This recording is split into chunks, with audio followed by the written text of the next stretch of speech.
the immediate future, growth will be still on the moderate side, something around 2%, maybe 2.5% for 2014, which is an improvement over 2013.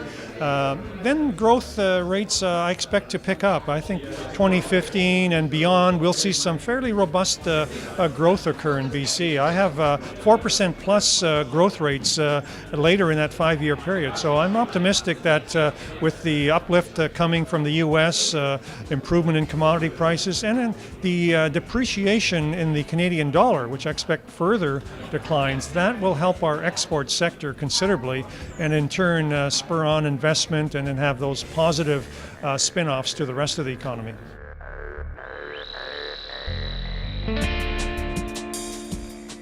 2013, we saw actually a slowdown in economic growth, something less than 2% in Canada and BC and the US as well as the global economy downshifted.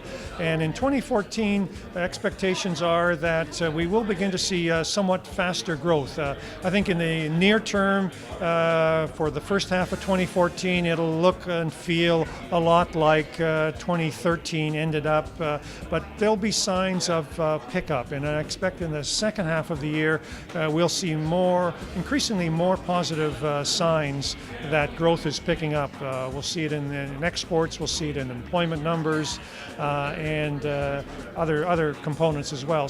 And that should carry through into 2015 and beyond. Again, led by the U.S. economy, where growth, after 4 or 5 years of fairly sluggish growth in the U.S. is beginning to turn as well. So that's key. If we do not see a pickup in the U.S. economy as expected, then BC and Canada will be stuck somewhere in that 1 to 2% growth range.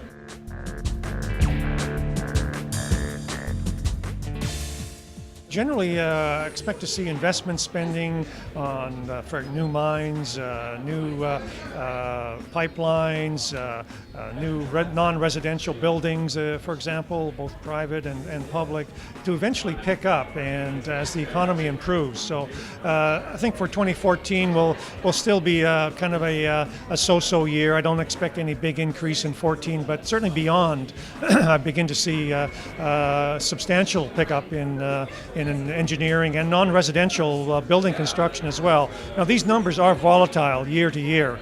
We can see swings of 10-20% up one year and 10-20% down the following year.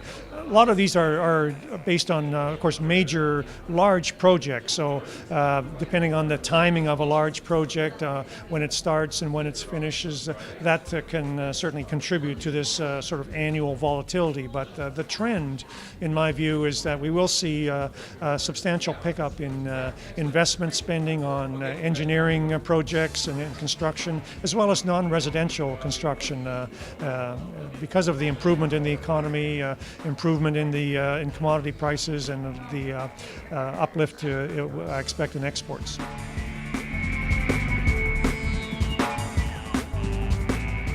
I do expect to see a couple of those projects materialize over the next 5 years, a couple of LNG projects, associated pipelines as well.